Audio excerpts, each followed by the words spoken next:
Of স্টাম্পের বাইরের delivery, খানিকটা সিম movement আছে কিংবা নেই, এতটুকুই যথেষ্ট বিরাট কোহলিকে আউট করতে।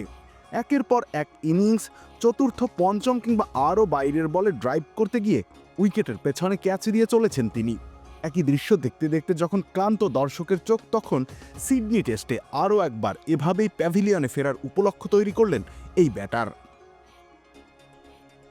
অজি বোলাররা জানতেন কি করতে হবে, তারা সেটাই করে গিয়েছেন একটানা। তিনিও ধৈর্যের পরীক্ষা দিয়ে গিয়েছেন, লাইন লেন্থ বুঝে বল ছেড়েছেন, কিন্তু শেষ পর্যন্ত ধৈর্য ধরে থাকতে পারেননি, আর সেটাই তার বিপদ ডেকে এনেছে। অবশ্য স্কট বোল্যান্ড বল করলেই বিপদে পড়েন এই ডানহাতি। এই নিয়ে 6 ইনিংসে তিনি বোল্যান্ডের মুখোমুখি হয়েছেন, খেলেছেন 98টা বল, এর মধ্যে 32 রান আদায় করেছেন ঠিকই, কিন্তু আউট হয়েছেন 4 বার। সবচেয়ে বেশি সংখ্যার ব্যাপার, 4 বারই উইকেট রক্ষক কিংবা স্লিপের হাতে ক্যাচ দিয়েছেন তিনি। লেবুর সুঘ্রাণ আরো বেশি, ত্বকের যত্ন আরো বেশি, চলে আরো বেশি। আপনার পকেটে কি বিদেশি না বাংলাদেশি?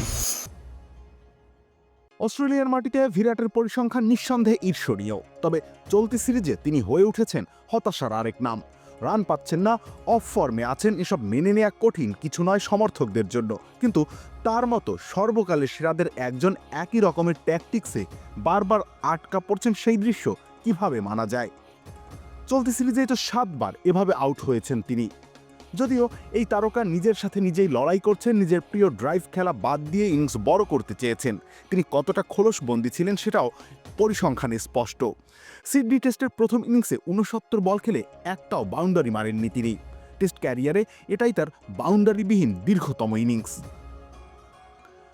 কিন্তু লম্বা সময় মনোযোগ ধরে রাখতে পারছেন না কোহলি, হুট করেই খোঁচা দিয়ে ফেলছেন বলে।